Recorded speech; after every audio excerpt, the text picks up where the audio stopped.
Hello అండి. అందరికీ నమస్తే. Welcome to our channel Ammadi ideas. ఈరోజు రొయ్యల కూర ఎలా చేసుకోవాలో చూపిస్తానండి. మీలో ఎంతమందికి రొయ్యలంటే ఇష్టమో కామెంట్‌లో చెప్పండి. మా ఆయనకైతే భలే ఇష్టం. చాలా ఇష్టం అండి. మాకు అస్సలు ఇక్కడ దొరకట్లేదు. బీహార్‌లో అస్సలు రొయ్యలే దొరకట్లేదు మాకు.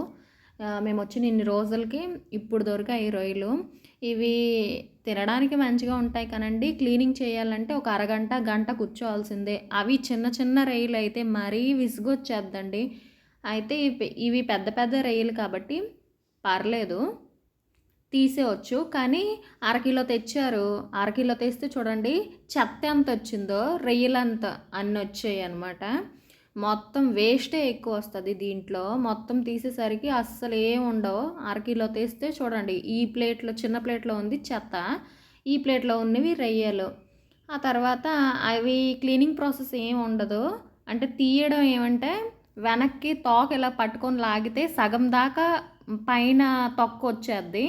తల తీస్తే అంటే మీసాలు ఇవి ఉంటాయి కదా, తల ఇలా పట్టి లాగితే మిగతావన్నీ వచ్చేస్తాయండి. మిడిల్‌లో కూడా అది తొక్క ఉంచకూడదు. మిడిల్‌లో ఇలాగా తీసేస్తే వచ్చేద్దండి.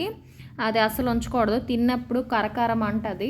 అది అస్సలు ఉంచకూడదు. అయితే ఇదిగోండి నేను నీట్‌గా కడుక్కున్నాను. రొయ్యలంటే ఇసుక ఉంటది కదా, కొంచెం 2, 3 సార్లు కడుక్కున్నాను నీటిలో. ఆ తర్వాత కళాయి పెట్టుకున్నాను.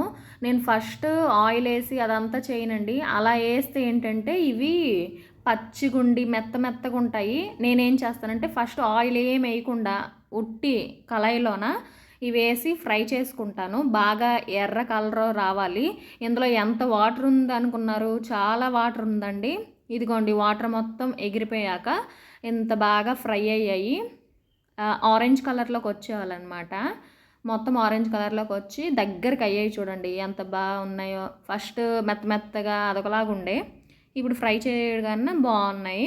ఆ తర్వాత అదే కళాయిలో ఆయిల్ కొంచెం ఎక్కువ వేసుకోవాలి, నాన్ వెజ్ కదా. ఆ తర్వాత ఉల్లిపాయ పచ్చిమిర్చి కూడా కొంచెం ఎక్కువగానే కోసుకొని వేసుకోవాలి. రొయ్యల్లోనికి ఏంటంటే ఏదైనా అంటే బీరకాయ, ఇంకా కొందరు వంకాయ, దొండకాయ కాంబినేషన్ కూడా వండుతారండి రొయ్యలు ప్లస్ ఏదైనా ఒక కూర. నాకు అలాగే ఇష్టం ఉండదు. ఏంటంటే తక్కువ అయితే నేను యాడ్ చేస్తానండి. అంటే రొయ్యలు తక్కువగా ఉన్నాయి అన్నప్పుడు ఆ కూరగాయ వేసుకుంటే ఏంటంటే కొంచెం ఎక్కువ లాగా కనిపిస్తాయి. నేనేంటంటే కూరగాయ వేస్తే అదే ఏదైనా వంకాయ, బీరకాయ, నా దగ్గర బీరకాయ ఉంది కానీ అవి వేసుకుంటే ఏంటంటే దాని ఫ్లేవర్ వస్తుంది, మనకి రొయ్యలు తిన్నట్టు మరి అనిపించదు అనుకొని నేను వేసుకోలేదు. ఇదిగోండి అల్లం వెల్లుల్లి పేస్ట్ కూడా వేసుకున్నాను. ఉల్లిపాయలు బాగా వేగిపోవాలి. నేనేంటంటే ఏ కూరగాయ వేయలేదు కాబట్టి ఆనియన్స్ ఎక్కువ వేసుకున్నాను. అప్పుడు కొంచెం బాగుంటుంది, కొంచెం ఎక్కువలాగా కూడా అవుతుంది. అరకిలో తెచ్చారు, అవి చూడండి ఎన్ని కొంచెం అయ్యాయో. అందుకు ఉల్లిపాయలు ఎక్కువ వేసుకున్నా. ఆ తర్వాత టమాటా కూడా చిన్న చిన్న ముక్కలుగా కట్ చేసుకొని వేసుకున్నాను. ఆ టమాటా ఇప్పుడు అస్సలు మగ్గట్లేదండి, అందుకు చిన్న చిన్న ముక్కలుగా కట్ చేసుకున్నాను. ఆ తర్వాత మొత్తం కలిపేసుకోవాలి. కలిపేసుకున్నాక మూత పెట్టేసుకోవాలండి. ఇప్పుడు ఉప్పు కారం ఏమి వేయవసరం లేదు. అవి మొత్తం మగ్గనివ్వాలి. టమాటా మొత్తం చిన్న చిన్న ముక్కలు కట్ చేసాం కదా, మొత్తం మగ్గిపోవాలన్నమాట. ఇదిగోండి మూత పెట్టుకున్నాను. మూత పెట్టుకున్న తర్వాత మధ్య మధ్యలో కలుపుతుండాలి, లేదంటే అడుగు పట్టేద్ది. అల్లం వెల్లుల్లి వేసాం కదా, అందుకు అడుగు పట్టేసి మొత్తం మాడిపోద్ది. సిమ్లో పెట్టుకొని అవి మగ్గించుకోవాలి. నేను చింతపండు వేయట్లేదండి. చింతపండు వేసుకోవచ్చు కానీ నేను ఈసారి చింతపండు వేయట్లేదు. ఓన్లీ టమాటాలోనే వండుదామని ఓన్లీ టమాటాలోనే వండుతున్నాను. ఇదిగోండి మొత్తం మగ్గిపోయాయి కదా, టమాటా మొత్తం మగ్గిపోయింది. ఉల్లిపాయలు మొత్తం బాగా ఫ్రై అయిపోయాయండి. ఇప్పుడు సరిపడా ఉప్పు ఎంత కావాల్సి వస్తే అంత వేసుకోవచ్చు. ఒక టేబుల్ స్పూన్ అయితే సరిపోద్ది. మా ఉప్పు ఏంటంటే తక్కువ ఉప్పు ఉంది, అందుకు నేను ఒక టేబుల్ స్పూన్ వేసుకున్నాను. కారం అలాగే ఎక్కువ, నాన్ వెజ్ కాబట్టి కారం కొంచెం ఎక్కువగానే వేసుకోవాలి. కారం వేసుకున్నాక పసుపు కూడా వేసుకోవాలి. ఇవి ఎలాగో కామనే కదా. ఈ మూడే వేసుకున్నాక బాగా ఫ్రై చేసుకోవాలి. ఇదిగోండి మొత్తం అంటే ఎక్కడ పసుపు ఇది ఉండకుండా మొత్తం కలుపుకోవాలండి. మొత్తం కలుపుకున్నాక మనం పక్కన పెట్టుకున్నాం కదా ముందు ఫ్రై చేసుకున్న రొయ్యలు, ఆ రొయ్యల్ని దీంట్లో యాడ్ చేసుకొని వీటితో పాటు అది కూడా కొంచెం ఫ్రై అయ్యేలాగా కొంచెంసేపు ఫ్రై చేయాలి.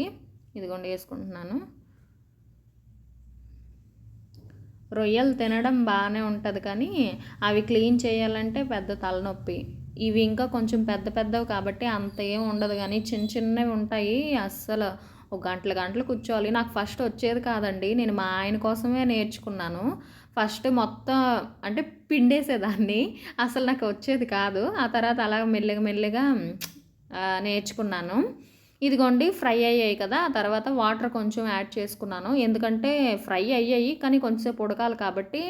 అంటే మీరు ఒకవేళ చింతపండు యాడ్ చేసుకోవాలి అనుకుంటే ఈ ప్లేస్‌లో చింతపండు యాడ్ చేసుకొని కొంచెం వాటర్ యాడ్ చేసుకొని మూత పెట్టుకోవడమే. మూత పెట్టుకొని ఓ 10 నిమిషాలు అలా ఉడికించుకోవాలి. ఇదిగోండి మూత తీసుకున్నాను. అంతే, ఇంకా లాస్ట్‌లో మసాలా యాడ్ చేసుకోవడమే. నేను గరం మసాలా యేసుకున్నానండి. గరం మసాలా యేసుకొని మొత్తం కలిసేలాగా కలుపుకోవాలి.